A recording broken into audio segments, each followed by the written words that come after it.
rabbi israh li sadri wa yassir li amri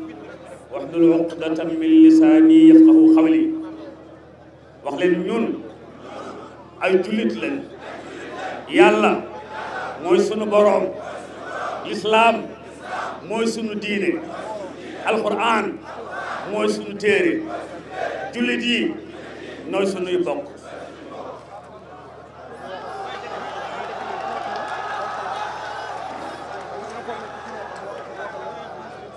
mbokk yi des na fan yu néew ñu àgg ci tànnaat ay député yóbbu leen assemblée nationale mbooloo mi am na ay député yu ànd ak yéen ci liggéey bi ànd ak nun doole ngi fi buñ ko bàyyi mu nelaw jóg leen ngeen fexe ba am carte électeur am carte d'identité jot ci liste yi génn nu sol ca bam fees dell suñuy député bu yaay yekkee añ nga ñëw tiim añ bi naan laar bi laarandoo añ bu sa yaay yekkee añ nga ñuy tiim añ bi naan laar bi laarandoo añ in tansurullaha yansurkum in tansurullaha yansurkum sunu borom nee na dimbale leen ma ci penc mi ma dimbale leen ci penc mi jag dimbale leen ma ci penc mi ma dimbale leen ci penc mi jag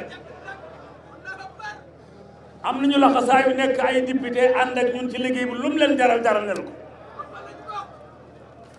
na liste yi génn na carte yi génn nun kat fi ne ku fi falu noo la fal ku folli ku noo la folli nan jàng fal ak folli nan jàng fal ak folli fal leen folli leen folli leen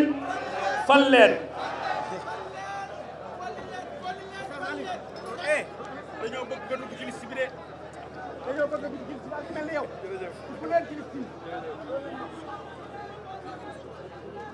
in tansurullaha yansurkum wa yuthabbit aqdamakum mbokk yi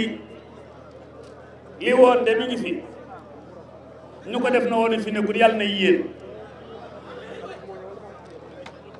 wax nag baax na waaye jëf moom bu ñëwee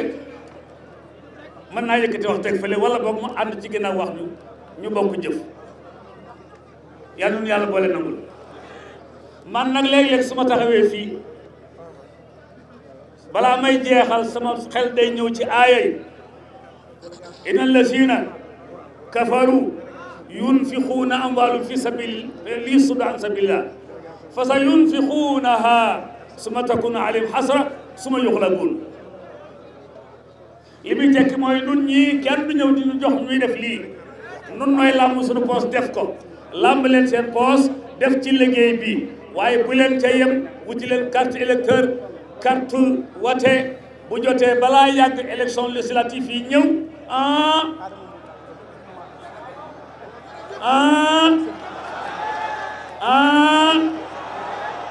wasalaamu aleykum wa rahmatullah. ginnaaw bi ñu sant yàlla julli ci yonent bi sallallahu alayhi wa sallam yàlla li nga xam ne xewal waaye ak moom dong moo la ko may ñu ngi jëw ci ndigal bi ñu am ci jàng discours bi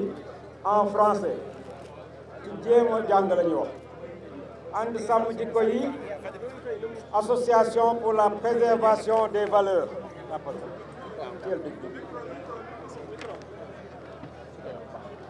Le collectif And Samm Jikko Yi a initié en 2020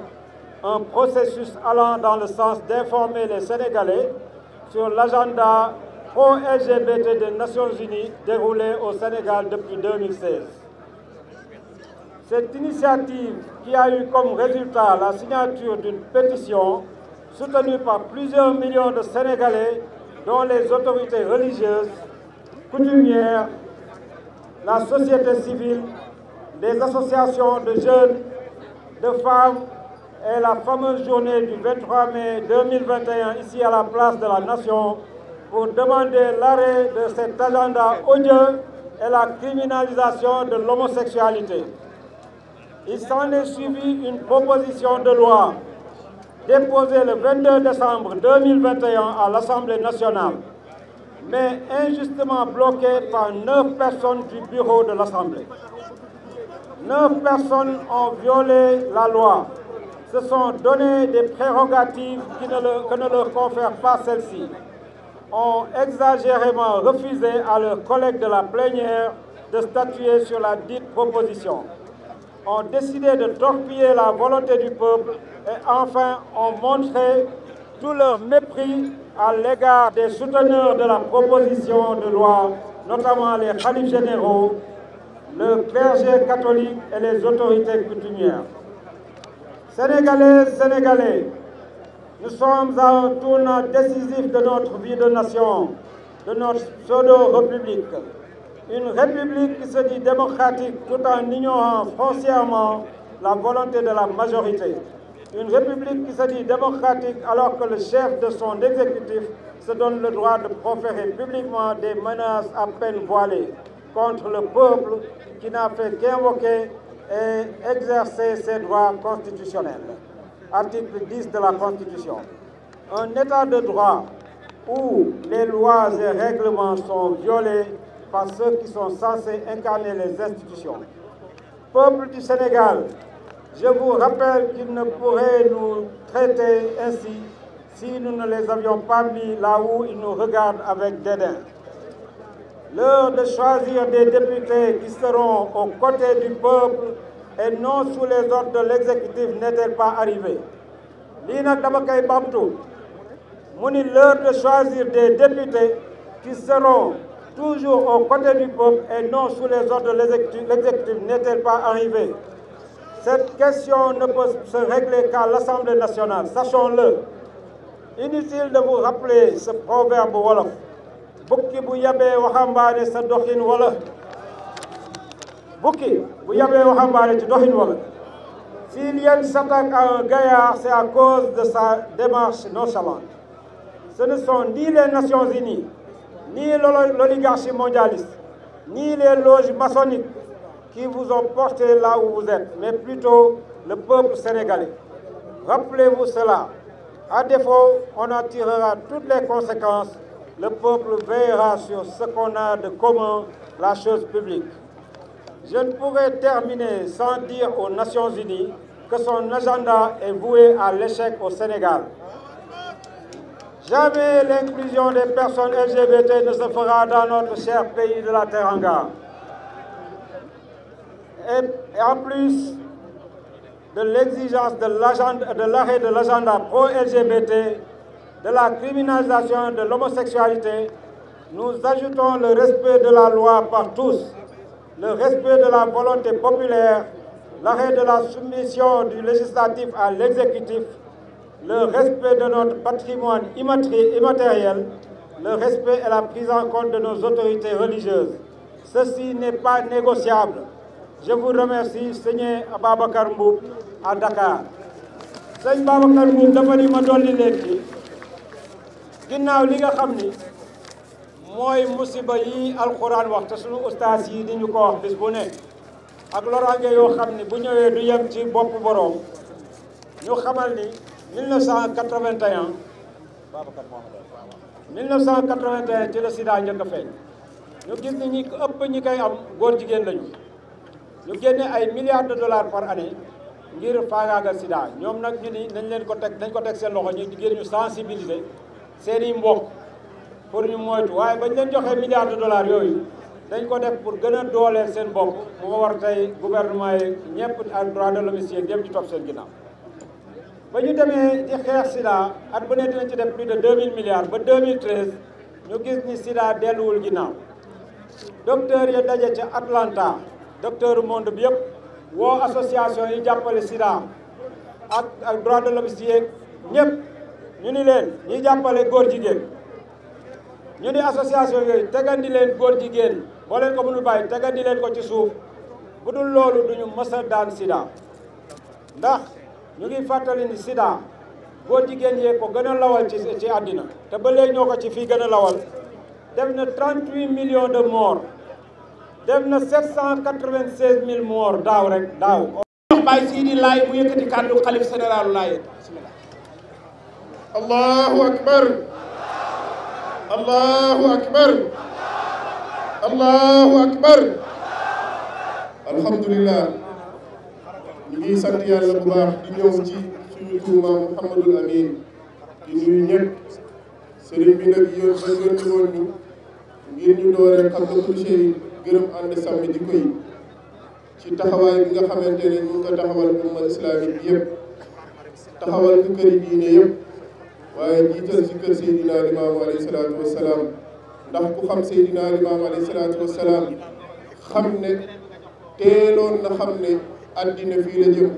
moo tax mu teel a jël jigéen teel kaa may buum ngir muy mooy tooñ ci moom bu ko defee sëriñ bi ne ah lii bu ko état defee crime la bu ko deful crime la ndax acte contre nature la ndax kenn ku koy def ca ñoom ku ko ci mën a def bu ñu jëloon sa waajur mu koy def doo ko nangu ku ñu jëloon sa jigéen muy sëy ak beneen jigéen doo ko nangu ku ñu jëloon sa rek muy sëy ak keneen moroomu nawle muy góor wala jigéen doo ko nangu kon crime la te alquran nee na innahum kaanu qawman mujrimin loolu mooy kàdduy sëriñ bi di wax ne crime la na fi jóg na dem doyal nañu si defe naa waxoon naa fii ne yéen ñi nga xamante ne yéen a nekk assemblée nationale ñun ñoo leen teg fi ngeen ne ñun ngeen fa nekkal ñu ngi profité di gërëm ci ñi nga xamante ne ñoo porté combat bi di leen ñaanal yàlla yëkki seen ay maxaama di leen ñaanal yàlla dëgëral leen ndax liggéey bu am solo bi nga xamante ne def nañu ko wane nañu ne population bi ñoo leen fa teg may wax gouvernement Sénégal déggoon ngeen sénégalais yi le 23 mars kon ñu ngi leen di waxaat dégg leen ci tey nga xam ne ñu ngi tey 20 février di ñaan yàlla na yàlla dàq seytaane crime ci góor jigéen na fi jóg góor jigéen na fi jóg yàlla nu yàlla sàmmal suñu diine sàmmal nu suñu ngor kàddu suñu maam Mouhamadul Amin woowaat na ma démb rek ngir yebaat ma ngir ñëw wax ne combat bi njabootu Seydina Limaamu alayhi salaatu wasalaam ñu ngi si biir dooree ko ci sangama Seydina Limaamu ba tey wa axiru daawaana alhamdulillahi rabbil alamin wassalaamu aleykum wa rahmatullahi wa barakatuh jërëjëf Laye ñu jaajëfal bu baax Baye Seydi Laye ci